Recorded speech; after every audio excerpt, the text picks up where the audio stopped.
1,44,000 మంది ఇశ్రాయేలీయుల గోత్రములన్నిటిలో ముద్రింపబడిన వారిని ప్రకటన 7:4 వారు దేవుని కొరకును గొర్రెపిల్ల కొరకును ప్రథమ ఫలముగా ఉండుటకై మనుష్యులలో నుండి కొనబడిన వారిని ప్రకటన 14:4 నేర్చుకున్నానని. అలాగే పౌలు గారు దెస్సలోనికైలకు రాసిన 2వ పత్రికలో 2:13 రక్షణ పొందుటకు దేవుడు ఆది నుండి మిమ్మును ఫుట్నోట్లో ప్రథమ ఫలముగా ఏర్పరచుకొనెను అని అంటున్నారు. ఇశ్రాయేలు గోత్రములో ముద్రింపబడిన వారు దేవుని కొరకు ప్రథమ ఫలం అని చెప్పబడింది. అదేవిధంగా పౌలు గారు కాలంలో దేవుడు ఆది నుండి మిమ్మల్ని ప్రథమ ఫలముగా ఏర్పరచుకొనని చెప్పబడింది. మరి ఒక చోట ప్రథమ ఫలము క్రీస్తు అని రాయబడింది. ఇవన్నీ నాకు చాలా కన్ఫ్యూజింగ్ అనిపిస్తున్నాయి అన్నయ్య. దయతో మీ యొక్క వివరణ వలన నాకు క్లారిటీ ఇస్తారని ఆశపడుతున్నాను. సన్ని అడుగుతున్న దాని ప్రకారంగా ఏమండి రెఫరెన్స్లు చదువుదాం. ముందు ప్రకటన గ్రంథం 7వ అధ్యాయం 4వ వచనంలో ఇక్కడ 1,44,000 మంది కోసం ఆయన మాట్లాడుతున్నారు. ఏంటా ప్రస్తావన? ప్రకటన గ్రంథం 7వ అధ్యాయం 4వ వచనం, వారు ముద్రింపబడిన వారు వారి లెక్క చెప్పగా విన్నాను నేను. ఎంతంటే ఇశ్రాయేలీయుల గోత్రములన్నిటిలో ముద్రింపబడిన వారు 1,44,000 మంది. అంటే ప్రకటన గ్రంథంలో రాయబడిన అంకెలు, తర్వాత జంతువులు, ఇవన్నీ మీకు తెలుసు కదా, ఉన్న పళంగా వాటిని తీసుకోవాల్సిన అవసరం లేదు. కనుక 12 గోత్రాల వారికి 12,000 చొప్పున లెక్కేసుకుంటే 12 1,44,000 మందిగా మనకు లెక్క తేలుతుంది. అంటే ఇక్కడ దేవుని ఉద్దేశం ఒక్కొక్క గోత్రంలో ఖచ్చితంగా 12,000 మంది ఉంటారన్నది కాదు. అంటే ముద్రింపబడిన వారు అంత ఖచ్చితమైన సంఖ్యగా ఆయన గుర్తిస్తాడు. అలా గుర్తించిన వాళ్ళు ఎవరెవరో ఈ ప్రతి గోత్రంలోనూ అంతా కలుపుకొని 1,44,000 మంది అని చెప్తున్నాడు. అంటే ఖచ్చితంగా 1,44,000 మంది అని కాదు. దీని వివరణ ఆల్రెడీ మీరు 1,44,000 మంది పాఠం మీరు వినే ఉంటారు. ఇక్కడ ఆయన ప్రశ్న ఏంటంటే, పౌలు గారు దెస్సలోనికలు రాసిన 2వ పత్రిక 2వ అధ్యాయం 13వ వచనం కూడా చదువుదాం. 2వ దెస్సలోనిక పత్రిక 2వ అధ్యాయం 13వ వచనం అండి. అందులో ఏమనుంది? ప్రభువు వలన ప్రేమింపబడిన సహోదరులారా, ఆత్మ మిమ్మును పరిశుద్ధపరచుట వలనను మీరు సత్యమును నమ్ముట వలనను రక్షణ పొందుటకు దేవుడు ఆది నుండి మిమ్మును ఏర్పరచుకొనెను అన్న దాని క్రింద ఫుట్ నోట్లో ప్రథమ ఫలము అన్నాడు. అంటే దేవుడు మిమ్మల్ని ప్రథమ ఫలముగా ఏర్పరచుకున్నాడు అన్నది. అంతేనా? అయితే ఇక్కడ ఇశ్రాయేల్ గోత్రంలో ముద్రింపబడిన వారు దేవుని కొరకు ప్రథమ ఫలం అని చెప్పబడింది. ఎక్కడ? ప్రకటన గ్రంథంలో చెప్పబడింది. అదేవిధంగా పౌలు గారి కాలంలో దేవుడు ఆది నుండి మిమ్మల్ని ప్రథమ ఫలంగా ఏర్పరచుకున్నాను మన కోసం చెప్తున్నాడు. మరొక చోట ప్రథమ ఫలం క్రీస్తు ఉంది. ఇంతకీ ఎవరు ప్రథమ ఫలం అనేది ఆయన ప్రశ్న. అసలు ప్రథమ ఫలము అంటే అర్థం ఏంటి? ప్రథమ ఫలము అంటే మొదటి పుట్టిన వారు, జ్యేష్ఠులు అని అర్థం. ఫస్ట్ బార్న్ లేదా ప్రథమ ఫలము అంటే ఒక చెట్టుకు కాసిన తొలి పంటనే ప్రథమ ఫలం అంటారు. ఇశ్రాయేలులో ఉన్నది ఆ పండుగ, ప్రథమ ఫలముల పండుగ అని.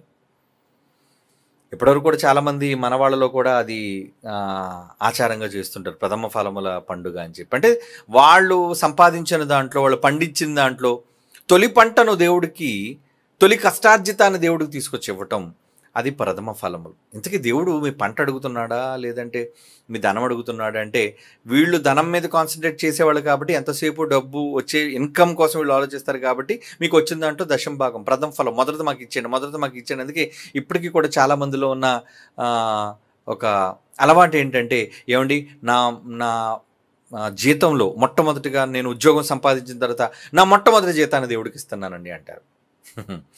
అంటే మొదటి జీతం ఇస్తే సరిపోద్దా? ఇంకా తర్వాత జీతం ఏమైనా అవసరం లేదా? నిజానికి మొదటి జీతం ఇచ్చి చేతులు దులిపేసుకోవటం కాదు, టోటల్గా నీ లైఫ్ అని, నీ డబ్బు కాదు దేవునికి ముఖ్యం.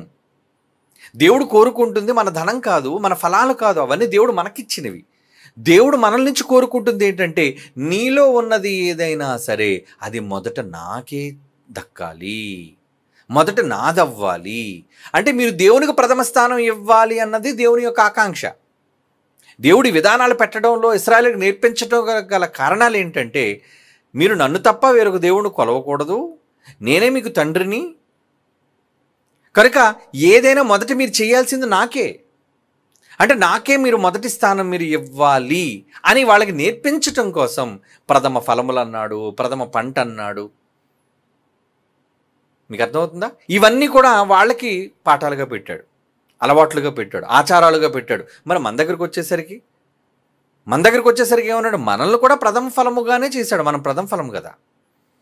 మరి రెండో పుట్టినా మూడోసారి పుట్టినా నిజానికి మన సంతానం అంటే ఎంతమంది తర్వాత పుట్టాం, ఎన్ని కోట్ల మంది తర్వాత మనం పుట్టాం? మనం ప్రథమం అంటే మొదటి వాళ్ళని కదా అర్థం.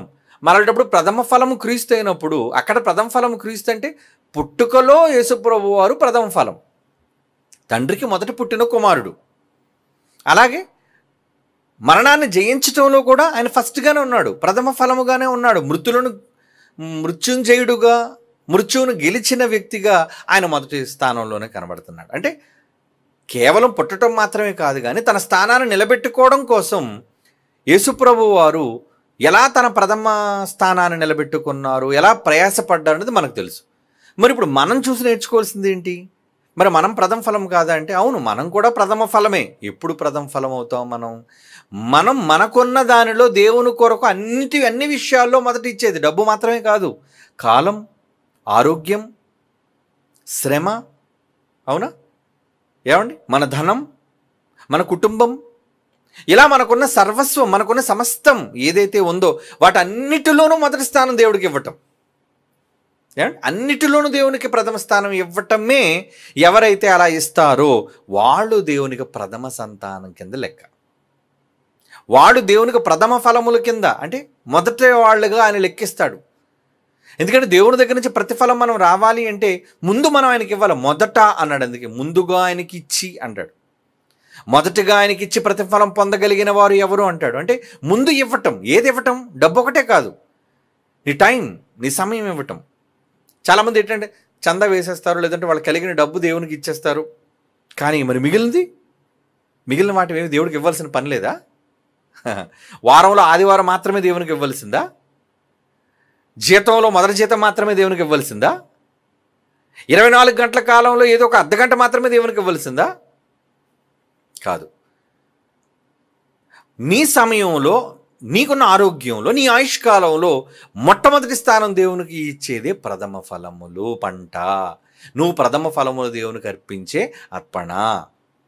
కనుక మనల్ని ప్రథమ ఫలముగా ఎందుకు చేశాడు, యేసుప్రభును ప్రథమ ఫలముగా ఎందుకు చేశాడు అంటే ఆయన జీవితంలో మనకు నేర్పించాడు. మొదట ఇవ్వాలి, మొదటిగా ఉండాలి, అన్నిట్లో మొదటి స్థానాన్ని సాధించాలి అని ఆయన మొదటి స్థానాన్ని సాధించి మనకు చూపించాడు. మరి ఇప్పుడు క్రీస్తుని మాదిరిగా మనం కనుపరుచుకున్నప్పుడు, ఆయన మనం చూసినప్పుడు అయ్యో అవును కదా, ఆయన అన్ని విషయాల్లో తండ్రికి మొదటి స్థానం ఇచ్చాడు. ఆయన ఎక్కువగా తండ్రిని ప్రేమించాడు, లోకంలో ఇంకా దేన్ని ప్రేమించలేదు. ఎందుకంటే యేసుప్రభు జీవితంలో మనకు కనబడుతుంది మొదట తండ్రికే ఇచ్చాడు ఆయన. తండ్రి తర్వాతే ఏదైనా సరే. అంటే పరలోకపు తండ్రికి ఇచ్చిన ప్రాధాన్యత అది మనం నేర్చుకుంటే అప్పుడు మనం ఏం చేస్తాం? మనకున్న సర్వస్వంలో కూడా దేవునికి ప్రథమ స్థానం, ముఖ్యమైన స్థానం మనం ఇచ్చి మనకున్న సమస్తాన్ని ఇవ్వడానికి మనం ప్రయత్నిస్తుంటాం. ఒకసారి ఇచ్చాకపోయేది కాదు ఇది. మనం బ్రతికున్నంత కాలం దేవునికి ప్రథమ ఫలాలు ఇస్తూనే ఉండాలి. ఇశ్రాయేలులో ఏదో పండగ వచ్చినప్పుడు ఆ రోజు మాత్రమే ప్రథమ పంట ఇచ్చేశారు. మరి మనం ప్రథమ ఫలముగా ఉండాలి అంటే మనం బ్రతికున్నంత కాలం దేవుని కోసం ఎప్పుడు ప్రథమ ఫలాలు ఇస్తూనే ఉండాలి. అంటే మన తొలుచూలు పిల్లలను కావచ్చు, మన తొలుచూలి ఆరోగ్యం కావచ్చు, అంటే తొలుత, మొదట అని అర్థం. ఏమండి, మన మొదటి ధనం కావచ్చు, మనకు కలిగిన మేలు కావచ్చు, ఏదైనా సరే అన్ని విషయాల్లో దేవునికి మొదటి స్థానాన్ని మనం కల్పించేవారుగా ఒకవేళ ఉంటే అప్పుడు మనము ప్రథమ ఫలములుగా గుర్తించబడతాం. కనుక ఇక్కడ ప్రథమ ఫలం అని చెప్పబడింది. పౌలు గారి కాలంలో ఆది నుండి మిమ్మల్ని ప్రథమ ఫలముగా ఏర్పరచుకుని అన్నాడు. ఇంతకీ ఏంటి ప్రథమ ఫలం? అందుకే అలా ఉన్న వాళ్ళందరూ కూడా ఒక సంఘంగా ఏర్పాటు చేశాడు అంటున్నాడు. వాళ్ళు ఎవరో కాదండి, ఎక్కడున్నారో బైబిల్లో చెప్తున్నాడు. హెబ్రీయులకు రాసిన పత్రిక చూద్దాం, 12వ అధ్యాయం. హెబ్రీయులకు రాసిన పత్రిక 12వ అధ్యాయంలో 23వ వచనంలో ఏమంటున్నాడు చూడండి. హెబ్రీ పత్రిక 12వ అధ్యాయము 23. పరలోకమందు వ్రాయబడి ఉన్న జ్యేష్ఠుల సంఘమునకును వారి మహోత్సవమునకును అలాగే అందరి న్యాయాధిపతి అయిన దేవుని యొద్దకును సంపూర్ణ సిద్ధి పొందిన నీతిమంతుల ఆత్మల యొద్దకు. ఇంతకీ ఎవరి జ్యేష్ఠులు అంటే సంపూర్ణ సిద్ధి పొందారట. సిద్ధులు అంటే ఏంటి? సిద్ధులు అంటే అక్కడ అర్థం ఏంటంటే అన్నిటినీ సర్వాన్ని సాధించిన వాళ్ళు సిద్ధులు అంటారు. మాస్టర్స్, థియాలజీలో మాస్టర్స్ సాధించిన వాడు అంటే వీళ్ళు జ్ఞానంలో నిష్ణాతులు అయ్యారు. సిద్ధులు, వీళ్ళు సిద్ధహస్తులు అంటే వాళ్ళు నేర్పు కలిగిన వాళ్ళు అని అర్థం. కనుక ఇక్కడ జ్యేష్ఠుల సంఘము అని దేవుడు చెబుతూ ఎవరి కోసం చెప్తున్నాడు? జ్యేష్ఠుల సంఘమునకును వారి మహోత్సవమునకును అందరి న్యాయాధిపతి అయిన దేవుని యొద్దకును సంపూర్ణ సిద్ధి పొందిన నీతిమంతుల ఆత్మల యొద్దకు అంటున్నాడు. చూడండి, సంపూర్ణ సిద్ధి అంటే నీతిమంతుడు భూమి మీద అవుతాడు. యేసు ప్రభువును నమ్మటం వల్ల నీతిమంతుడు అవుతాడు. కానీ ఇది సరిపోదు, మనం సంపూర్ణ సిద్ధి పొందాలట. సంపూర్ణ సిద్ధి పొందాలి అంటే మరి అన్నీ ఇవ్వాలిగా. నీ జీవితంలో నువ్వు దేవునికి ఏది ప్రథమ స్థానాన్ని నువ్వు ఇవ్వగలుగుతున్నాం? నువ్వు ఒకవేళ అలా ఇవ్వని పక్షంలో నీవు ప్రథమ పంట కాదు, నువ్వు ప్రథమ ఫలము కాదు, నువ్వు జ్యేష్ఠుల సంఘములో దానివి వాడవు కూడా కావు. అంటే దేవుడు ఎవరిని గుర్తిస్తాడు అంటే బాప్తిజం తీసేసుకున్నాను, చర్చికి వెళ్ళిపోతున్నాను, రొట్టె ద్రాక్షారసం తీసుకున్నాను కాబట్టి నేను ప్రథమ సంఖ్య లేదంటే ప్రథమ పంట అని అనుకోవడానికి లేదు. ఇశ్రాయేలులో వాళ్ళు 144,000 మందిని దేవుడు ప్రథమ ఫలముగా గుర్తించాడు, తొలి పంటగా అనుకున్నాడు. దేవుని కొరకు ఏర్పాటు కదా. ఇప్పుడు దేవుడు మనల్ని ఏర్పాటు చేసుకోవాలంటే మీరేం చేయాలి? మీరేం చేయకుండా దేవుడు ఏర్పాటు చేసేసుకుంటాడా? దేవుడు ఏర్పాటు చెయ్యాలి అంటే, మిమ్మల్ని గుర్తించాలి అంటే, మిమ్మల్ని ప్రథమ ఫలముగా పంటగా ఎంచాలి అంటే మీరు దేవుని కొరకు ఏమర్పిస్తున్నారు అన్నదాన్ని చూస్తాడు, చెక్ చేస్తాడు. ఏమండి? ఆ చెక్ చేయటంలో ఒకవేళ మీరు ఉత్తీర్ణులైతే అంటే నిజంగా మీరు అనుకున్నట్లుగా దేవుని కోసం ఇస్తున్నారు, దేవుని కోసం వస్తున్నారు, దేవుని కోసం చేస్తున్నారు అన్నది దేవుడు ఒకళ్ళు కన్ఫర్మ్ అయితే అప్పుడు మీరు ప్రథమ ఫలము అవుతారు. అందుకే ఇక్కడ ఏమన్నాడు? సంపూర్ణ సిద్ధి పొందిన నీతిమంతుల ఆత్మల యొద్దకు అంటున్నాడు. సంపూర్ణ సిద్ధి పొందటం అంటే ఏంటి? సంపూర్ణ సిద్ధి ఎలా పొందుతారు? ఏమండి? సంపూర్ణ సిద్ధి పొందడం అంటే అన్ని విషయాల్లో మీరు సాధించటం. ఏం సాధించారు? బైబిల్ చదివి ఏం సాధించారు? గుడికి వచ్చి ఏం సాధించారు? దేవుని పని చేసి ఏం సాధించారు? చాలామంది సాధించడం అంటే పేరు గడించడం సాధించడం అనుకుంటున్నారు. అవునా? నాకు ఇప్పుడు సమాజంలో ఒక మంచి పేరు వచ్చేసిందండి, నేను ఒక సెలబ్రిటీ అయిపోయానండి, లేదంటే నన్ను ప్రజలు గుర్తించేశారండి కాబట్టి నేను ప్రథమ స్థానానికి వచ్చేసినట్టేనా? కాదు. దేవుడు గుర్తింపు అనేది ఒకటి ఉంటుంది. మరి ఆ దేవుడు ఎలా గుర్తిస్తాడు? ఎవరు గుర్తిస్తాడు? ఎవరైతే తమకున్న వాటిల్లో ప్రథమ ఫలముగా దేవునికి ప్రథమ స్థానాన్ని ఇచ్చి ఉంటారో, చేస్తారో వాళ్ళు మాత్రమే ప్రథమ సంతానము దేవుడికి. అందరూ ఆయన సంతానం ఎలాగైపోతారు చెప్పండి? దేవుడికి పుట్టారు, కోట్ల మంది పుడుతూనే ఉన్నారు, కానీ వాళ్ళందరూ ప్రథమ ఫలాలు కాదుగా. మనం పుట్టాం కోట్ల మందిలో, మనం ప్రథమ ఫలాలుగా మారుతున్నాం ఇప్పుడు. ఎలా? మీ క్రియలే. దేవుని కోసం మీరు రావటం, దేవుని కోసం మీరు కష్టపడటం, దేవుని కోసం మీరు త్యాగాలు చేయటం, మీకున్న సమస్తాన్ని దేవుని కోసం ప్రథమముగా మీరు ఇవ్వటం. నా తండ్రి, నా తండ్రి, నా దేవుడు, నా దేవుడు అని మొదటి స్థానాన్ని మీరు ఆయనకి ఇస్తారు. చూసారా? అదేనండి ఆయన కోరుకున్నాడు. ఎవరైతే మీ జీవితాల్లో మొదటి స్థానాన్ని దేవునికి ఇస్తారో మీరే ప్రథమ పంట, మీరే దేవునికి ప్రథమ ఫలములు, మీరే దేవునికి మొదటివారు. మిమ్మల్ని ఏర్పాటు చేసుకున్నాడు ఆయన. అందరినీ ఏర్పాటు చేసుకోలేదండి ఆయన. ఏర్పాటు అంటే ఉద్దేశం ఏంటి? అందరూ ఆయన కోసం బ్రతకాలని, అందరూ ఆయన కోసం జీవించాలని అనుకున్నాడు, రాసుకున్నాడు. కానీ రాసుకున్న వాటి ప్రకారంగా చేసేవాళ్ళు కూడా ఉండాలిగా. రాసేసుకున్నాడు, మరి రాసుకున్న వాళ్ళు చేసేది ఏది? పుడుతున్న కోట్ల మంది కోసం దేవుడు రాశాడు, వాళ్ళు నా కోసం బ్రతకాలి అని. కానీ అందరూ బ్రతకటం లేదు కదా. అందుకే రోమీలకు రాసిన పత్రిక 8వ అధ్యాయం 29వ వచనం చదువుతాం చూడండి. రోమాపత్రిక 8వ అధ్యాయం 29 వచనంలో ఏమంటున్నాడు అక్కడ? ఎందుకనగా తన కుమారుడు అనేక సహోదరుల్లో జ్యేష్ఠుడగునట్లు దేవుడు ఎవరిని ముందుగా ఎరిగెనో, మనల్ని ఎరిగాడు ముందుగా. ఏమండి? వారు తన కుమారునితో సారూప్యము గలవారొకటకు. ఇంతకే తన కొడుకు ఏమిచ్చాడు ముందు? 29 తన కుమారుడు అనేక సహోదరుల్లో జ్యేష్ఠుడు అంటున్నాడు చూడు. మొదటివాడు ఫస్ట్ సాధించాడు, మొదట సాధించాడు. ఇప్పుడు ఆయనలాగా మనం కూడా సాధించాలంట. ఆయన సాధించాడు, ఇప్పుడు మనం సాధించాలట. అందుకే ఏమంటున్నాడు చూడండి, తన కుమారుడు అనేక సహోదరుల్లో జ్యేష్ఠుడగినట్లు దేవుడు ఎవరిని ముందుగా ఎరుగను. మనలందరినీ ఎరిగాడు కదా ముందే ఆయన సంకల్పంలో. వారు కూడా తన కుమారునితో సారూప్యము గలవారగుటకు, మీరు కూడా తన కొడుకులాగే ప్రథమ ఫలముగా జ్యేష్ఠుడు అంటే మొదటివాడని, ఫస్ట్ ప్రైజ్, అలా తొలి పంటగా మీరు మారాలేని వారిని ముందుగా నిర్ణయించెను. మరియు ఎవరిని ముందుగా నిర్ణయించినో వారిని పిలిచెను, ఎవరిని పిలిచినో వారిని నీతిమంతులుగా తీర్చెను, ఎవరిని నీతిమంతులుగా తీర్చినో వారిని మహిమపరిచెను అంటున్నాడు చూడండి. అంటే యేసుక్రీస్తు వారు ఎలాగైతే, యేసుప్రభు వారు ఎలాగైతే మొదటి స్థానానికి వెళ్ళిపోయారో, మరి మిగిలిన వాళ్ళందరూ కూడా ఫస్ట్ ప్రైజ్ కావాలిగా. అంటే ఇప్పుడు దేవుడు ఏం కోరుకుంటాడంటే అందరూ మొదటి స్థానం రావాలి. ఒక స్కూల్ యాజమాన్యం ఏం కోరుకుంటారు చెప్పండి? తన దగ్గర ఉన్న విద్యార్థులందరూ కూడా 3వ తరగతిలో లేదంటే 3rd క్లాస్లో పాస్ అవ్వాలనుకుంటారా? లేదా అందరూ ఫెయిల్ అవ్వాలనుకుంటారా? లేదండి, ఏమండి అధిక శాతం అందరూ ఫస్ట్ క్లాస్లో పాస్ అవ్వాలి అనే కదా స్కూల్ యాజమాన్యం కోరుకుంటుంది. అందుకే కదా వాళ్ళకి ట్రైనింగ్ ఇస్తుంది. ఒక మనిషిగా నువ్వే నీ విద్యార్థులు మొదటి స్థానంలో ఉండాలని నువ్వు కోరుకుంటున్నప్పుడు, దేవుడు తన గర్భాన కనిన పిల్లలు అండి మనమంతా ఎలా ఉండాలనుకుంటాడు? ఆయన ఒక గొప్ప తండ్రి, ఆయన ఒక గొప్ప పవర్, ఆయన ఒక మహాశక్తి స్వరూపుడు. మరి ఆయనలో నుంచి వచ్చిన మనం ఎలా ఉండాలి? ఆయనలా ఉండాలి, ఆయనలో ఆలోచించాలి, ఆయనలా ప్రేమించాలి, ఆయనలా క్షమించాలి, ఆయనలా గద్దించాలి, ఆయనలా బ్రతకాలి. ఇవన్నీ కూడా మనలో అటువంటి గుణగణాలు రావాలి అని కోరుకున్నాడు ఆయన. తప్పే ఉంది?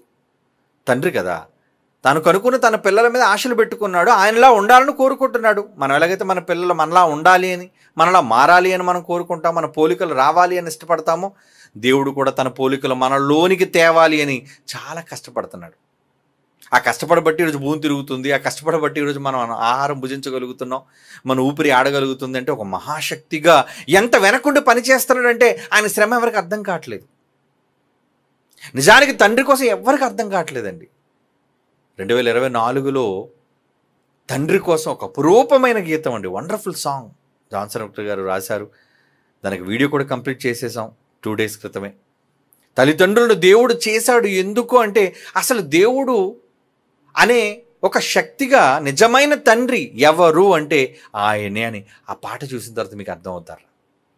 నిజంగా ఆ పాట వినగానే మనసుకు ఎంత ఆహ్లాదకరంగా ఉంటుందంటే, నిజంగా మన దేవుడు ఇప్పుడు కనబడితే బాగున్న వెంటనే ఆయన కౌగిలించుకోవాలి అనే ఒక మంచి ఫీల్, ఒక మంచి భావం కలిగించే జ్ఞానయుక్తమైన పాట అది. ఆ రచన అలాంటిది, ఆ పదజాలం అలాంటిది. అంటే నిజానికి ఆయనే గొప్ప దేవుడు. ఎంత చేశాడు అంటే, ఏం చేశాడు అంటే, ఆహా, నిజంగా వాటిని బొమ్మలు చేయడానికి కూడా, వీడియో చిత్రీకరించడానికి కూడా, ఎందుకంటే మాటలైతే జాన్సన్ గారు రాసేశారు కానీ వాటికి బొమ్మలు చేయడానికి మాత్రం చాలా కష్టపడాల్సి వచ్చిందండి. నిజానికి మీరు చూసి చాలా ఆనందిస్తారు. రేపు ఎలాగో ప్రోమో చూద్దరు కానీ కొత్త పాటలు చాలా రిలీజ్ అవుతున్నాయి. అంటే నిజంగా దేవుడు అనే వ్యక్తి అని ఒక మహాశక్తిగా ఆయన ఎలా ఉంటాడు, ఆయన ఏం కోరుకుంటున్నాడు తన పిల్లల కోసం, ఆయన ఏం తన పిల్లల నుంచి ఆయన ఎక్స్పెక్ట్ చేస్తున్నాడు అనేది తెలిసి కూడా లోకానికి తెలీదు. మిగతా కోట్ల మంది ప్రజలకు అర్థం కాలేదు. కానీ అర్థం చేసుకున్న మనమే అని అర్థం చేసుకోకపోతే ఎలా? ఏమంటే వాక్యం తెలిసిన మనమే తండ్రిని అర్థం చేసుకోకపోతే ఎలా? దేవుణ్ణి అర్థం చేసుకోకపోతే ఎలా? ఆయన పడే ఆవేదన, ఆయనకు వచ్చే గుండె కోత, ఆయన పడే బాధ, ఇవన్నీ కూడా మనం అర్థం చేసుకుంటే ఖచ్చితంగా తండ్రిని సంతోషపరచాలి అని అనుకుంటాం మనం అందరం. ఈ జీవితాన్ని మనకి ఇచ్చినందుకు ఖచ్చితంగా దేవుని మనం సంతోషపరచాలి. అలా సంతోషపరచాలి అంటే ఏం చేయాలి? ఈ భూమి మీద నీకు ఇవ్వబడిన జీవిత కాలంలో నువ్వు ఆయన కోసం అన్ని పనులు చేసేయాలి. యేసుప్రభు ఎలాగైతే చేసేసాడో, నాన్న ఇదిగో నీ కోసం, నీ మహిమ కోసం నేను పనిచేశాను, నేను వచ్చేస్తున్నాను. మనం కూడా భూమి మీదకి వచ్చాం. ఈ ఉన్న కొద్ది రోజుల్లో భూమి మీద బ్రతుకుతున్న ఈ ఆయుష్కాలంలో ఏంటి ఆయన కోసం చేస్తున్నాం? 3 పూట్ల తినడం, పడుకోవడం, సంపాదించుకోవడం, ఇల్లు కట్టుకోవడం, ఆస్తులు కూడా కట్టుకోవడం, ఇదేనా? అయిపోతుంది, కాలం అంతా తరిగిపోతుంది. ఇవ్వబడిన ఆయుష్కాలంలో దేవుని కోసం ఎంత కాలాన్ని మనం స్పెండ్ చేయగలిగాం? ఒక మనిషిని అడిగితే మనిషి తీరిక లేనివాడుగానే ఉంటాడు. ఏమండి ఈరోజు ఖాళీ లేదా మీకంటే, ఏంటోనండి సండేస్ కూడా నాకు ఖాళీ ఉండట్లేదు అంటే, ఆదివారాలు కూడా బిజీ. ఏదో చూడగా దేవుడిని ఒకరోజు, వారంలో ఒకరోజు ఒక 2-3 గంటలు చూసే అవకాశం దొరికితే ఆ అవకాశాన్ని కూడా పోగొట్టుకునే వాళ్ళు ఎంతమంది లేరు చెప్పండి. అసలు ఒక్కరోజు ఇవ్వడమే తప్పు. అవునా? తాళికట్టిన భార్యకి, అమ్మాయి వారంలో ఒక్కరోజు నీ దగ్గర మూడు గంటలు మాత్రం వస్తానంటే ఏ భార్య అండి కాపురం చేస్తుంది మీతో? ఎవరండి మీతో ఉంటారు? కానీ నిజానికి మన తండ్రి మనం అప్పుడప్పుడు చుక్కలా కనబడుతున్నా పాపం ఆయన ఎదురు చూస్తూనే ఉన్నాడండి. ఎవరు వస్తారు నా కోసం, ఎవరు వస్తారు? ఆయన కళ్ళు మొత్తం భూమి అంతటా వెతుకుతూనే ఉన్నాయి. ఎవరు నా వాళ్ళు ఎవరు? అందరూ వాళ్ళ సొంత పనుల మీదే ఉన్నారు. తండ్రిగా ఎతుకుతున్న వాళ్ళు ఎవరు? నేను ఇన్ని చేస్తున్నాను కదా, నా కోసం పట్టించుకునే వాళ్ళు ఎవరున్నారు అని ఆయన పడే వేదన, తపన నిజంగా మనం అర్థం చేసుకోగలిగితే మనకేమనిపిస్తుంది తెలుసా? ఈ భూమి మీద దేవుని కోసం నేను ఏదో ఒకటి సాధించి తీరాలి అనిపిస్తుంది అండి. ఏదో ఒకటి నేను సాధించాలి దేవుని కోసం. మరి అలా సాధించాలనుకున్న నిర్ణయాలు మీరేం తీసుకున్నారు మీ బ్రతుకులో? అలా తీసుకున్న నిర్ణయాలు ఎన్నిటిని మీరు అమలుపరిచారు?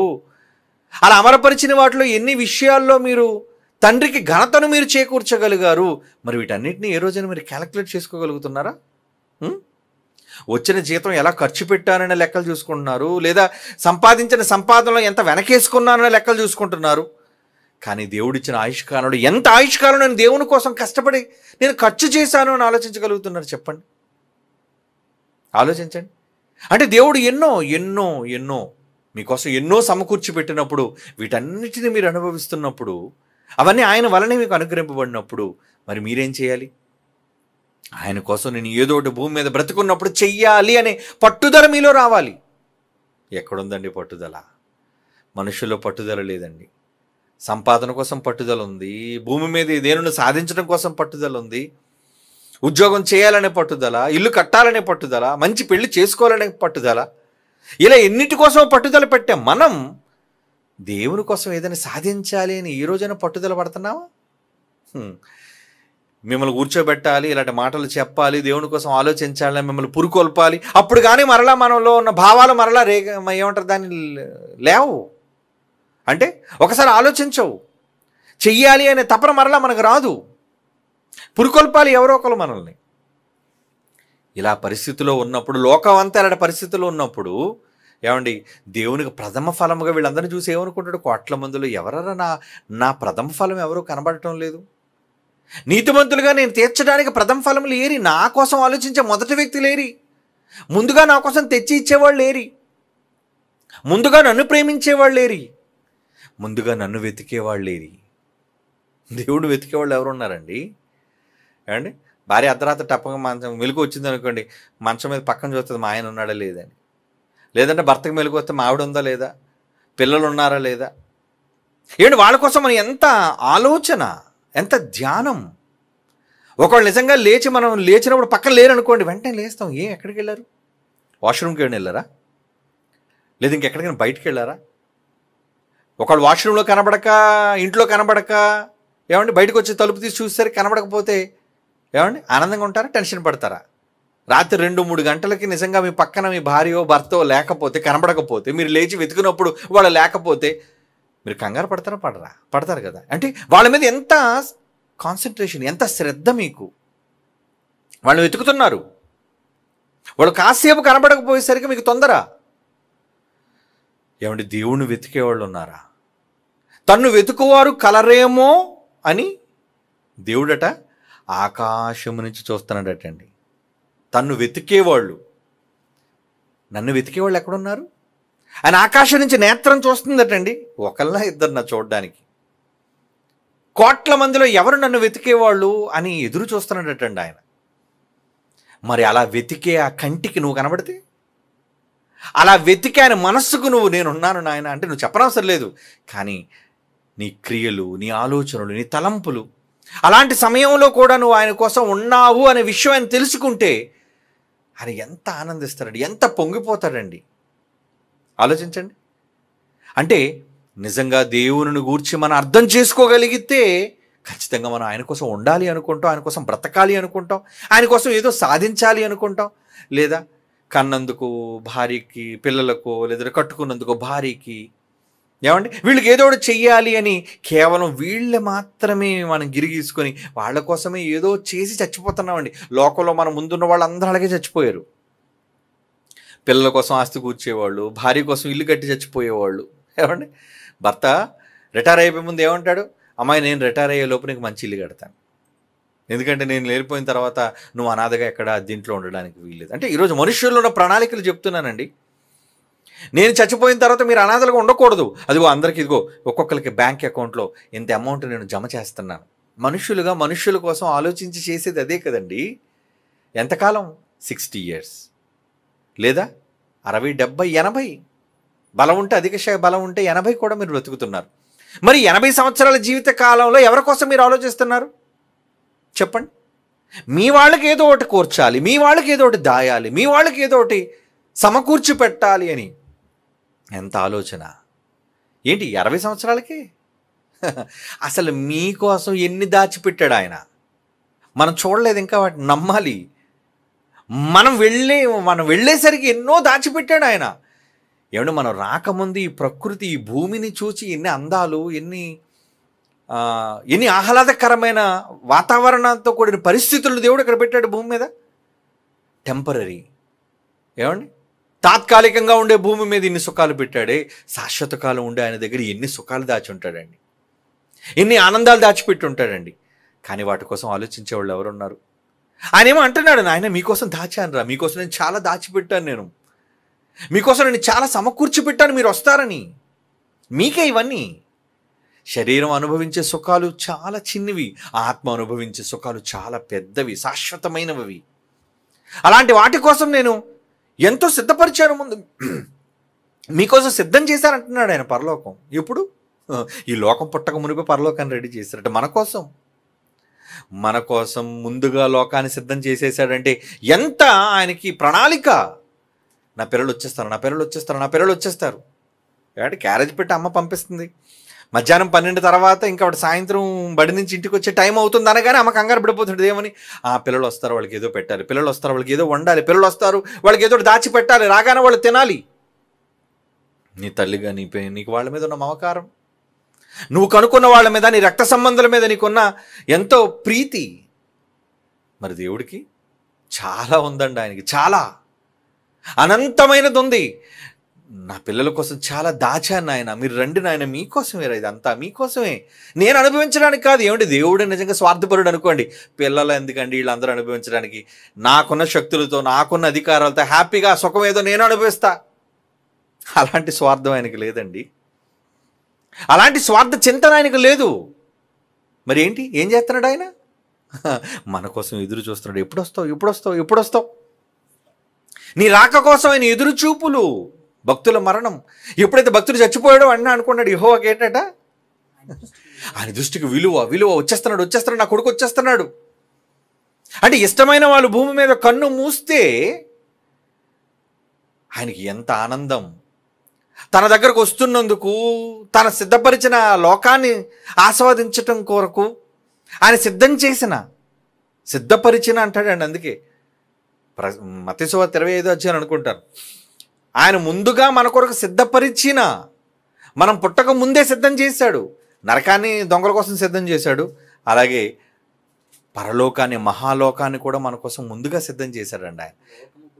ఏమండి, లోకము పుట్టినది మొదలుకొని అంటాడు చూడండి మత్తయి సువార్త. ఎంత మంచి మాట. మత్తయి సువార్త 25 34 మత్తయి సువార్త 25 34 ఏమంటున్నాడండి? నా తండ్రి చేత మీరు అంతా ఆశీర్వదింపబడిన వారా, రండి, లోకము పుట్టినది మొదలుకొని మీ కొరకు సిద్ధపరచబడింది, రెడీ, ఎవ్రీథింగ్ రెడీ, అంతా సిద్ధంగా ఉంది. అప్పుడప్పుడు చూసారా హోర్డింగ్స్ మీద కనబడుతుంది, రెడీ టు ఆక్యుపై, అంటే అపార్ట్మెంట్స్. ఎందుకంటే చాలామంది ఇల్లు పిచ్చోరు, ఇల్లు ఎత్తుకుతుంటారు, నాకు ఇల్లు కావాలి, నాకు ఫ్లాట్ కావాలి, నాకు అపార్ట్మెంట్ కావాలి, సొంత ఇల్లు కావాలని. అందుకే ఈ మధ్యన బిల్డర్స్ ఏం చేస్తున్నారంటే, బాబు నువ్వేమీ చేయని అవసరం లేదు, సోఫాలు, ఫ్యాన్లు, లైట్లు, ఆఖరికి కిచెన్, వంట సామాన్లతో సహా అన్నీ రెడీగా పెట్టి ఉంచుతాం, నువ్వు అలా బట్టలతో వచ్చి నువ్వు ఇంట్లో ఉండటమే. అంటే మంచం, పరుపులు అన్నీ ఉంటాయండి. అదే రెడీ టు ఆక్యుపై అంటారు దాన్ని. ఇప్పుడు అలాంటి ఫ్లాట్స్ని, అలాంటి విల్లాలని తయారు చేస్తున్నారండి ఈరోజు. అంటే మనుష్యులకు ఇబ్బంది లేకుండా. దేవుడు కూడా అటండి, మనకి భవిష్యత్తులో ఏ ఇబ్బంది కలగకూడదని లోకము పుట్టినది మొదలుకొని, లోకం పుట్టి ఎంతకాలం అయింది చెప్పండి? మనం పుట్టే 60-70 సంవత్సరాలు కాలేదు ఇంకా, అవునా? లోకం పుట్టి ఎంతకాలం అయింది? కొన్ని కోట్ల సంవత్సరాలు అయింది, కోటాను కోట్ల సంవత్సరాలు అయింది. అంటే కోటాను కోట్ల సంవత్సరాల కాలానికి ముందే ఏం చేశాడట? లోకం పుట్టినది మొదలుకొని మీ కొరకు సిద్ధపరచబడిన రాజ్యం మీకోసం రెడీ చేశాను. నేనంతా మీకోసం నేను సిద్ధం చేసేసాను, ముందుగానే సిద్ధం చేసేసాను. అంటే ఎంత ముందు ఆలోచన ఆయనకు ఉందో చూసారా? ఎవరి సంతోషం కోసం? మన సంతోషం కోసమే. మనం వెళ్ళాలి, ఆ లోకాన్ని అనుభవించాలి, అందులో ఆనందంగా మనం జీవించాలి తండ్రితో సదాకాలం అంటాడు. ఇక మీకు కన్నీరు లేదు, ఇక మీకు బాధ లేదు, అసలు మీ కంటి నుంచి చొక్కే రాదు, బాష్ప బిందువు అనేది లేదు. మీరు ఎల్లప్పుడూ దేవునితో సదాకాలం, ఎల్లకాలం. అదే ప్రకటనలో అంటాడండి. అంటే ఈ మాటలు చాలామందికి అర్థం కాక లోక సంబంధమైన ఈ ప్రకృతిలో దొరికే సుఖాలు, లేదంటే ఈ భూమి మీద దొరికే వసతులు, వనరులు, అవే సంపదలుగా, ఆస్తులుగా అనుకొని మురిసిపోయి మోసపోతున్నారండి. వాళ్ళు మోసపోతున్నారు. నిజంగా దేవుడు చెప్పిన మాటలు ఎంతో మంచివండి, ఎంతో గొప్పవి, మనకు శ్రేయస్కరమైనవి, కానీ వాళ్ళకి అర్థం కావట్లేదు. ప్రకటన గ్రంథం 21వ అధ్యాయం 4వ వచనం చూడండి. ఏమండి? 3వ వచనం నుంచి కూడా చదువుదండి. ప్రకటన గ్రంథం 21వ అధ్యాయం 3వ వచనం. ఇదిగో దేవుని నివాసము మనుష్యులతో కూడా ఉన్నది, ఆయన వారితో కాపురముండును, వారు ఆయన ప్రజలయ్యుందురు. దేవుడు తానే వారికి నేనే నాన్న, మీ నాన్నని నేనే నాన్న, మీ దేవుణ్ణి, వారి దేవుడయ్యుండి వారి కన్నుల ప్రతి బాష్ప బిందువును తుడిచివేయును. ఇక్కడ ఇక మరణం లేదయ్యా, నో డెత్. అసలు ఇక బాధ లేదు, కుమిలిపోవటం కానీ వేదన ఏంటి భూమి మీద ఉన్నంత కాలం. ఎంత కోటీశ్వరుడైనా సరే, ఎంత సంపన్నుడైనా వాడికి ఖచ్చితంగా బాధలు ఉంటాయండి, కష్టాలు ఉంటాయండి. నిజం. వాడికి ఆవేదన ఉంటుందండి, వాడి మనసులో దుఃఖం ఉంటుందండి. దేనికోసమో? సంపాదన ఉన్నా, ధనం ఉన్నా, ఆరోగ్యం లేకపోతే చెప్పండి, అన్నీ ఉన్నా, ఇంట్లో కుటుంబంలో మనశ్శాంతి లేకపోతే వాడికి దుఃఖమే కదా. అసలు అటువంటివి కూడా లేవటండి. అక్కడ ఏముంటాయట? అక్కడ వారి కన్నుల ప్రతి బాష్ప బిందువు తుడిచివేయును, మరణము ఇక ఉండదు, దుఃఖము లేదట, ఏడ్పు లేదట, వేదనకి ఉండదు. ఇదిగో మొదటి సంగతులు గతించిపోయినని సింహాసనంలో నుంచి గొప్ప స్వరం. అయిపోయింది, ఇంకా అయిపోయింది, ఇంకా లోకం అయిపోయింది, క్లోజ్. ఆ లోకం మనకొద్దు, ఈ లోకానికి వచ్చేసారు మీరు. నిజంగా అక్కడికి వెళ్ళిపోయిన వాళ్ళు చాలా సంతోషంగా ఉంటారండి, ఆనందంగా ఉంటారండి. అసలు ఈ లోకం కోసం వాళ్ళు వెనక్కి రావాలని కానీ ఇష్టపడరు వాళ్ళు. ఎందుకంటే దేవుడు సిద్ధపరిచిన లోకం, ఆ లోకం కోసం దేవుడు ముందుగా ఇంత ప్రణాళికలు చేసి ఇంత సిద్ధం చేశాడటండి. ఇంత సిద్ధం చేసేసాడా? ఏమంటే ఇంకా ఆకలి ఉండదట, దాహం ఉండదట, సూర్యుని ఎండ తగలదట, వడగాలి మీకు లేదట. సింహాసనం మధ్యలో గొర్రెపిల్ల యేసుప్రభు మనకు కాపరిగా ఉంటాడట. ఓ జీవజలముల బొగ్గల దగ్గరికి మనం నడిపిస్తాడట. దేవుడే వారి కన్నుల నుంచి ప్రతి బాష్ప బిందువును తుడిచివేయును. 7:17 అదే మాట అండి. ప్రకటన 7:17. అంటే అక్కడ కానీ ఇక్కడ కానీ దేవుడు ఎందుకు రూపకాలంకారంగా ఈ మాటలన్నీ చెప్తున్నాడంటే, నాయన మీరు భవిష్యత్తులో అనుభవించబోయే లోకం ఇలాగే ఉంటుంది నాయన. మీరు ప్రథమ ఫలాలు కదా, మీకోసం ఎంతగా ఆయన ప్రేమించాడు. ఆయన ప్రేమ వర్ణనాతీతం. ఏమండి? ఆయన లెక్కలు చాలా గొప్పవి. ఎలాంటి లెక్కలంటే ఏమండి, ఆయన కాలం వేరు, మన కాలం వేరు కదా. ఆయన కాలమానం వేరు, మన కాలమానం వేరు. ఆయన లెక్కలు బట్టి చూస్తే ఆయన దృష్టికి మన ఆయుష్కారం ఎలా ఉందండి? లేనట్టే, గడిచిన నిన్నట్టివ్వలే. 1000 సంవత్సరాలు అయినా సరే ఆయన దృష్టికి ఎలాగవుతాడండి? 1000 సంవత్సరాలు భూమి మీద మనిషి బ్రతికితే, మెతుషెల్ బ్రతికాడు అనుకోండి. మెతుషెల్ 969 సంవత్సరాలు బ్రతికాడు. అంటే ఎంతకాలం అయింది అతను బ్రతికి? దేవుని లెక్కలు ఏంటో తెలుసా? ఒకరోజు. అంటే ఒక రోజా? 1000 ఏళ్ళు భూమి మీద బ్రతికితే ఒక రోజా? మరి 60 ఏళ్ళు బ్రతికితే జస్ట్ 1.5 hours, 90 minutes. ఒక 90 నిమిషాలు. దేవుని దృష్టిలో మనిషి భూమి మీద ఆయుష్కాలం 90 minutes. 1000 ఏండ్లు ఒక యుగం. అందుకే పాట రాశానండి. ఎప్పుడు లేదు, మొట్టమొదటిసారిగా పాట రాశాను. 1000 ఏండ్లు ఒక క్షణం, ఒక యుగం అని మొట్టమొదటిసారిగా పాట రాశాను. అది మీరు రేపు ప్రోమోలో విందురు కానీ. ఎందుకంటే దేవుణ్ణి ఫీల్ అయ్యాం కాబట్టి, దేవుణ్ణి అనుభవించాం కాబట్టి. నిజంగా దేవుడు ఎదురుచూపులు ఎలా ఉంటాయి అనేది అని కేవలం చదవటమే కాదండి, దేవుని గురించిన ఆలోచనలోనికి మనం వెళ్ళిపోతే మమ్మల్ని ఎంతగా ప్రేమించావన్న మనుషుల మధ్య ఈ ఆకర్షణ ఏంటి, నీకు మాకు మధ్య నీ ఆకర్షణ ఏంటి అనే భావాలతో కూడి ఆ పాట రచించానండి. దాని వెనక ఉన్న భావం ఏంటో తెలుసా? మీ తండ్రి మీకోసం ఎదురు చూస్తున్నాడు, ఆయన కోసం వెళ్ళిపోదాం పదండి, వెళ్ళిపోదాం పదండి, వెళ్ళిపోదాం పదండి. ఎక్కడికి వెళ్ళిపోవాలి? నీకు ఇష్టమైన వాళ్ళ కోసం, నీకు నచ్చిన వాళ్ళ కోసం నువ్వు ఎప్పుడు కూడా పరుగులు తీస్తుంటావు కదా. మీరు భార్య పిల్లలతో వస్తే సంతోషం. ఒకళ్ళ ఇంటి దగ్గర మీ భార్య ఉందనుకోండి, భర్తలందరూ ఏం ఆలోచిస్తుంటారు? 8 గంటల క్లాస్ అయిపోతుంది కదా, వెంటనే నేను వెళ్ళిపోవాలి. ఇంటి దగ్గర పిల్లలు ఉన్నారనుకోండి, ఏమనుకుంటారు? అమ్మో ఇంటి దగ్గర పిల్లలు ఉన్నారు, నా వాళ్ళు నేను వెళ్ళిపోవాలి వాళ్ళ దగ్గరికి. వెళ్ళిపోవాలనే వేగిరపడుతుంటాం మనమంతా. నిజానికి ఆయన మన కాలం చిన్నదైనా ఆ చిన్ని కాలంలో కూడా మనల్ని ఎడబాసి ఉండలేని స్థితి. ఏంటి బాబు, గంటన్నర కూడా ఉండలేవా? ఏంటి పిల్లల్ని విడిచిపెట్టి ఒక గంట సేపును దూరంగా ఉండలేవా?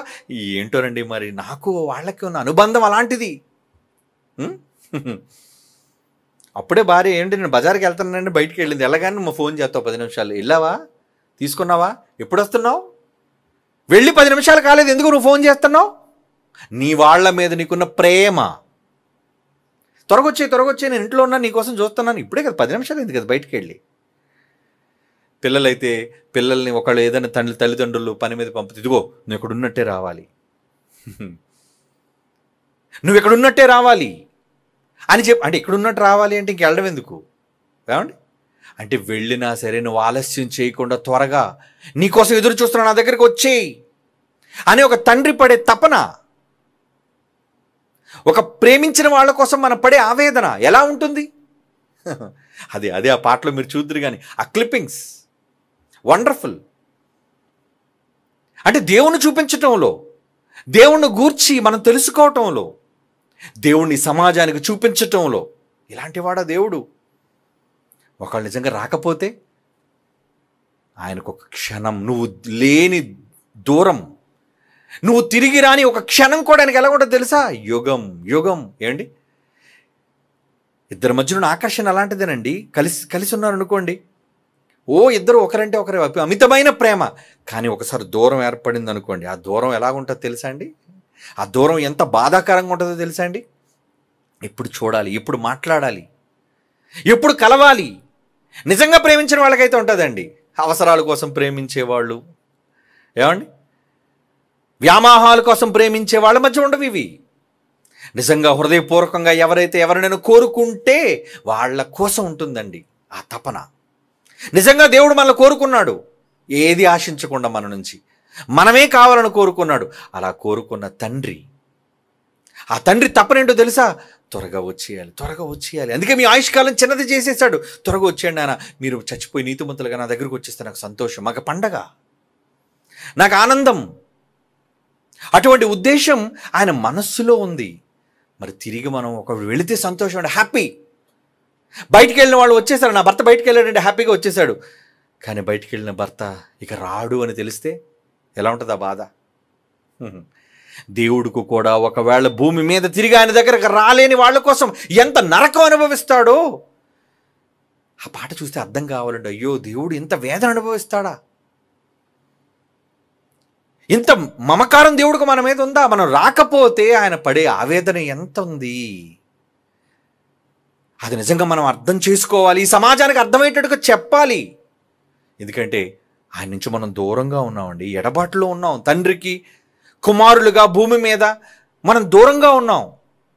ఇలాంటి దూరంలో ఎల్లప్పుడూ ఆయన కోసం అనే ఆలోచన, ఆయన కావాలనే ఆకాంక్ష, ఇవి నిజంగా మనలో ఉంటే భూమి మీద బ్రతుకున్న దినాలు యేసుప్రభు ఎలాగైతే చిన్నప్పటి నుంచి 12వ ఏట నుంచి నా తండ్రి పని అనుకున్నాడండి, మనం అలాగే ఉంటామండి. నా దేవుడు పని. నిజంగా దేవుడు ప్రేమించేవాళ్ళు, దేవుడు నిజంగా ఆకర్షించేవాళ్ళు అలాగే ఉంటారండి. కనుక వాళ్ళే ప్రథమ ఫలములు, దేవుడు కోరుకున్న వాళ్ళు, ఇష్టమైన వాళ్ళు, తొలి పంట, తొలి సంతానం. ఎందుకంటే నా కోసమే కదా నువ్వు ఎక్కువ ఆలోచిస్తున్నావు, నాకే కదా మొదటి స్థానాన్ని నువ్వు ఇచ్చావు, నువ్వు నన్నే కదా మొదట ప్రేమించావు, నేను తప్ప ఇంకెవరిని వద్దనుకున్నావు కదా, నేనే శాశ్వతం అనుకున్నావు కదా, నువ్వే నాకు తొలి పంట, నువ్వే నాకు జ్యేష్ఠ సంతానం. అందుకే ప్రకటనలో హెబ్రీ పత్రికలో మనం చదువుకున్న మాట ప్రకారం 23లో పరలోకమందు వ్రాయబడి ఉన్న జ్యేష్ఠుల సంఘం అట. అంటే అందరూ అందులో ఎలాంటి వాళ్ళు అంటే తండ్రిని పిచ్చిగా ప్రేమించిన వాళ్ళు, దేవుని కోసం బహుగా కష్టపడిన వాళ్ళు, దేవుని కోసం బహుగా భూమి మీద ఎదురు చూచిన వాళ్ళు అని అర్థం. అబ్రహాం ఎదురు చూడలేదా? దూరం నుంచి ఎదురు చూస్తున్నాడట. ఆ లోకం మనుషుల చేత కట్టబడినది కాదు, అదిగో దేవుని చేత నిర్మించబడిన ఆ మహాలోకం, పునాదులు కలిగిన ఆ లోకం, భూమికైతే పునాదులు లేవు. అదే చెప్పాడు పిలిచి, నాయన ఇస్సాకు అక్కడికి వెళ్ళిపోవాలరా, మన డాడీ దగ్గరికి మనం వెళ్ళిపోవాలరా, మన డాడీ మన కోసం అన్ని సిద్ధం చేశాడు నాయన. ఇస్సాకు అదే చెప్పాడటండి. ఇస్సాకు కూడా తనకు పుట్టిన కొడుకు పిలిచి ఏం చెప్పాడు, నాన్న యాకోబు వెళ్ళరా, మనం వెళ్ళిపోవాలి నాయన, మన డాడీ మన కోసం ఎదురు చూస్తున్నాడు, మనం అక్కడికి వెళ్ళిపోవాలి మనమంతా. ఆ మాట చదువు ముగించుకుందండి. హెబ్రీ పత్రిక 11వ అధ్యాయంలో నిజంగా వాళ్ళ మాటల్లోని ఎంత ఆంతర్యం! ఎన్నిసార్లు చెప్పిన ఈ సమాజానికి అర్థం కాదండి. ఎందుకంటే ఏదో అలవాటుగా దేవుని దగ్గరకు రావటం, మొక్కుబడిగా దేవుని కోట్ల ఏదో ఒక పాట పాడటం, ప్రార్థన చేయటం, మన పని పూర్తి చేసుకున్న తర్వాత ఏదో వెళ్ళిపోవడమే భక్తి అనుకుంటుంది ఈరోజు క్రైస్తవ్యం. రాని వాళ్ళ సంగతి వదిలేయండి. కానీ దేవుడిని అర్థం చేసుకున్న వీళ్ళు, మేము అర్థం చేసుకున్నామని చెప్పుకున్న క్రైస్తవులు ఏమర్థమయ్యాడండి దేవుడు? హెబ్రీ పత్రిక 11వ అధ్యాయం 9వ వచనం అబ్రహాం కోసం మాట్లాడుతూ, హెబ్రీ పత్రిక 11వ అధ్యాయం 9వ వచనం, విశ్వాసమును బట్టి అబ్రహామును, అతనంటే అబ్రహామును అతనితో కూడా వాగ్దానమునకు సమాన వారసులని ఇస్సాకును యాకోబు అనువారు గుడారముల్లో నివసించుచు అన్యుల దేశములో ఉన్నట్టు వాగ్దాత దేశములో పరవాసులేరట. ఇది మన దేశం కాదు, వెళ్ళిపోతానని, వెళ్ళిపోవాలి. ఎందుకంటే 10వ వచనం అన్నాడు, యాలి అనగా దేవుడు దేనికి శిల్పి నిర్మాణకుడునై ఉన్నాడో పునాదులు గల ఆ పట్టణము కొరకు అబ్రహాము ఎదురు చూచుచుండెను. అబ్రహాము ఎదురు చూచుండు, విశ్వాసం బట్టి శారా వాగ్దానం చేసినప్పుడు నమ్మదగిన వాడు. ఇంకన్నీ చెబుతున్నాడు. ఎందుకు ఎదురు చూస్తున్నారు వీళ్ళంతా? ఇక వెతికే వాళ్ళందరూ కూడా ఏం వెతుకుతున్నారట, ఇది మా దేశం కాదు, ఆలోకం. ఎందుకు జాన్సన్ గారు వెళ్ళిపోతూ కూడా ఆ పరలోకం కోసం పాట రాసి వెళ్ళిపోయాడండి ఆయన. అంటే భూమి మీద మనం ఉన్నప్పుడు దేనికోసం ఆలోచించాలి? ఆ లోకానికి వెళ్ళాలి. మనము, మన కుటుంబాలు ఇక్కడ దేవుని కోసం పని చేస్తేనే అక్కడ ఆయన దగ్గరకు మనం చేరుకునే అవకాశం మనకు దక్కుతుంది. ఇది మనం అర్థం చేసుకుని భూమి మీద బ్రతికితే మీరే ప్రథమ ఫలం అని దేవుడు చెబుతున్నాడు. కనుక నాన్న, ఎవరు ప్రథమ ఫలం? అలా వెతికాడు కాబట్టి యేసు ప్రభు ప్రథమ ఫలం అయ్యాడు. అలాగే ఇశ్రాయేల్లో ఎవరైతే వెతికిన వాళ్ళు ఉన్నారో, ఒక దావీదు, ప్రవక్తలు, రాజులు, భక్తులు, పితరులు, వాళ్ళందరూ కూడా ప్రథమ ఫలము. దేవుడు అంటున్నాడు, నువ్వు రాసినట్టుగా 144,000 మందిలో ఉన్నవాళ్ళు. ఇక మనం కూడా ఇప్పుడు ఆ లోకాన్ని వెతికితే, ఇక్కడున్నప్పుడే ఆ లోకాన్ని మనం, ఆ దేశం ఏదో మనం వెతికితే మనమే దేవునికి ప్రథమ ఫలముగా ఉంటాం. అది నా అక్కడ ఉద్దేశం. ఓకే.